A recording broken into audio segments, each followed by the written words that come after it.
NTA ने यही guidelines दी है, दिल्ली यूनिवर्सिटी ने यही गाइडलाइंस दी है कि you have to choose the domain subjects that were a part of your class 12th syllabus. क्या आपका भी ड्रीम है दिल्ली यूनिवर्सिटी में एडमिशन लेना? Hello everyone, welcome back to Unimonks. मैं रेनी आपके लिए लेकर आई हूँ एक बहुत ही important video. If you aspire to take admission in Delhi University, आज की इस वीडियो में हम कवर करने वाले हैं की reasons why Delhi university rejects. तो बहुत सारे बच्चे एस्पायर करते हैं, रजिस्टर करते हैं टू दिल्ली यूनिवर्सिटी, बट उनका कई रीजंस की वजह से एप्लीकेशन फॉर्म रिजेक्ट हो जाता है। तो इस वीडियो को एंड तक देखिएगा, हम सारे रीजंस और सारे मिस्टेक्स डिस्कस करेंगे ताकि आपका जो एप्लीकेशन फॉर्म है वो रिजेक्ट ना हो।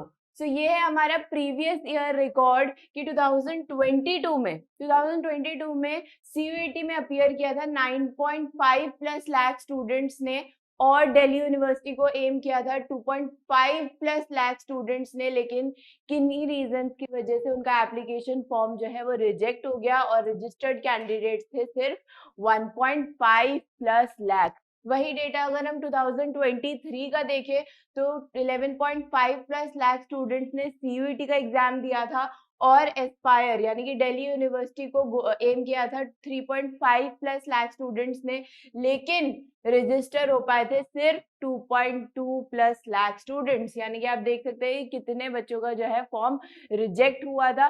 तो क्या रीजंस है, क्या ऐसे क्राइटेरिया है कि बच्चों का जो एप्लीकेशन फॉर्म है वो रिजेक्ट हो जाता है? तो हम इस वीडियो में वही डिस्कस करने वाले हैं।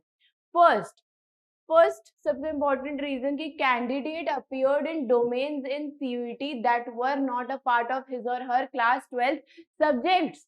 तो स्टूडेंट्स ने क्या किया, जो एस्पायर कर रहे थे उन्होंने क्या किया कि डोमेन में ऐसे सब्जेक्ट्स ले लिए। डोमेन्स जो सीयूईटी में आप डोमेन्स चूज करते हो, जो सब्जेक्ट चूज करते हो, वो ऐसे सब्जेक्ट्स चूज कर लिए जो आपके क्लास 12th का पार्ट नहीं थे। फॉर एग्जाम्पल, अगर आप साइंस स्ट्रीम से है, पीसीबी स्ट्रीम से है, फिजिक्स केमिस्ट्री बायोलॉजी है, और आपने अपने सीयूईटी के डोमेन सब्जेक्ट में पॉलिटिकल साइंस ले लिया, तो वो एप्लीकेशन फॉर्म रिजेक्ट हो जाएगा। बिकॉज एनटीए ने यही गाइडलाइंस दी है, दिल्ली यूनिवर्सिटी ने यही गाइडलाइंस दी है कि you have to choose the domain subjects that were a part of your class 12th syllabus. तो आपके क्लास 12th में जो सब्जेक्ट्स थे उन्हीं सब्जेक्ट्स का आपको सीयूईटी में एग्जाम देना है। Then candidates did not appear in the language test. जो हमारी दिल्ली यूनिवर्सिटी के मेजॉरिटी ऑफ सब्जेक्ट्स है, जो मेजॉरिटी ऑफ कोर्सेज है, उनमें लैंग्वेज टेस्ट है वो बहुत ही ज्यादा इंपॉर्टेंट है। तो कई सारे कैंडिडेट स्किप कर देते हैं language test, which is one of the biggest mistake and one of the biggest reason why Delhi university rejects, because majority of courses में आपका लैंग्वेज टेस्ट मैंडेटरी है।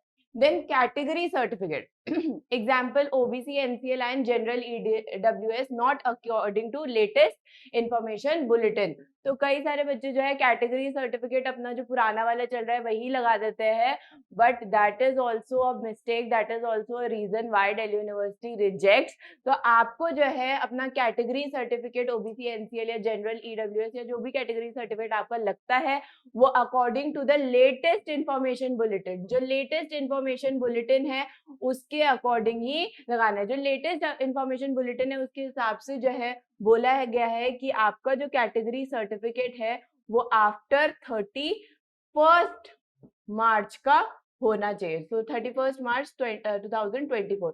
तो आपको जो है 31 मार्च 2024 के बाद का बना होना चाहिए आपका जो कैटेगरी सर्टिफिकेट है। तो ये हमारे इंफॉर्मेशन बुलेटिन में आए हैं, और बाकी आप थॉरली गो थ्रू हो जाइए जितना भी रिक्वायरमेंट्स है इंफॉर्मेशन बुलेटिन में, तो इस गलती से बचे। अब हम देखेंगे not participating in the admission process through designated portal after CUET. तो सीयूईटी का एग्जाम तो दे दिया, आप सोच रहे हैं कि कॉलेज खुद ही कॉल करेगा, नहीं, ऐसा नहीं होता है। You have to register on a designated portal. तो दिल्ली यूनिवर्सिटी आपको प्रोवाइड करेगा एक पोर्टल, एक वेबसाइट, जिसमें आपको जो है आपको सारे रजिस्ट्रेशन वहीं पे करने हैं फॉर दिल्ली यूनिवर्सिटी। तो कई बच्चे क्या करते हैं, वो पोर्टल में रजिस्टर करते ही नहीं है। So this is one of the biggest reason that you have not participated in the admission process through the designated portal. 2022-23 में जो डेजिग्नेटेड पोर्टल था for Delhi university, it was CSAS। देखते हैं इस बार भी शायद CSAS हो, या फिर हो सकता है एक नया पोर्टल बने for all the universities. Then while changing stream, not checking the eligibility criteria mentioned in latest information bulletin।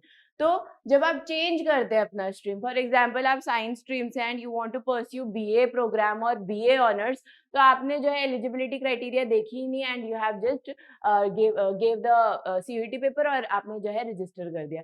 तो जब आप चेंज कर रहे हो, अपना स्ट्रीम चेंज कर रहे हो, तो उसको अच्छे से आप देख लो एक बार इंफॉर्मेशन बुलेटिन में कि उसके लिए क्या एलिजिबिलिटी क्राइटेरिया है। Don't ignore the facts which are given in your information bulletin, वो बहुत ही ज्यादा इंपॉर्टेंट है। तो इन रीजन की वजह से जो है कई सारे बच्चों का रिजेक्ट हो जाता है। So for courses such as BBA, BMS, BBE, mass communication and journalism not appearing for general test। हाँ, कई सारे कोर्सेज में दिल्ली यूनिवर्सिटी के जो जनरल टेस्ट है वो इम्पोर्टेंट नहीं है, but these are the courses, और भी शायद हो सकते हैं बीटेक वगैरह, but these are the courses जिनमें जनरल टेस्ट की रिक्वायरमेंट है, बहुत ज्यादा जरूरत है, मैंडेटरी है to appear in the general test if you want to pursue BBA, BMS, BBE, mass communication and journalism. तो इन कोर्सेज में अगर इनरोल करना है तो जनरल टेस्ट जरूर दीजिए, जनरल टेस्ट को स्किप मत करिएगा, बिकॉज अगर आपने स्किप किया तो your application form will be rejected. Failure of fee payment and acceptance of seat allotted with in the deadline.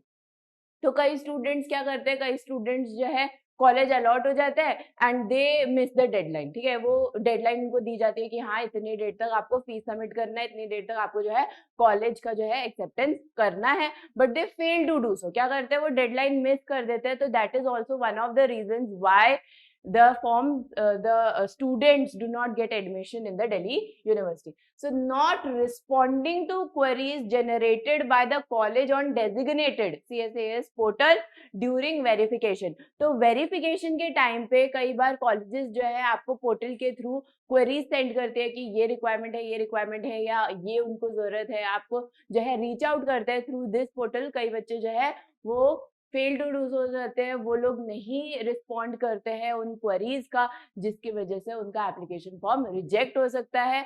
तो इसीलिए आपको बहुत ही अलर्ट रहना पड़ेगा कि कहाँ से क्या नोटिफिकेशन आ रही है, क्या क्वेरीज आ रही है। You have to respond to the queries which are generated from the college. तो इन रीजंस को ध्यान रखिए, इन कॉमन मिस्टेक्स से बचिए और अपना एडमिशन जो है वो स्मूथली ट्रांजिट करवा दीजिए इनटू दिल्ली यूनिवर्सिटी। तो ये सारे जो है की रीजंस थे व्हाई दिल्ली यूनिवर्सिटी रिजेक्ट्स। तो इन रीजंस को ध्यान में रखिएगा और जो है here comes to an end. Hope ये वीडियो आपके लिए हेल्पफुल रही होगी और इस वीडियो में हमने सारे रीजंस को ऑलमोस्ट कवर किया है। फिर भी अगर आपको कोई भी डाउट है तो please comment down and let me no.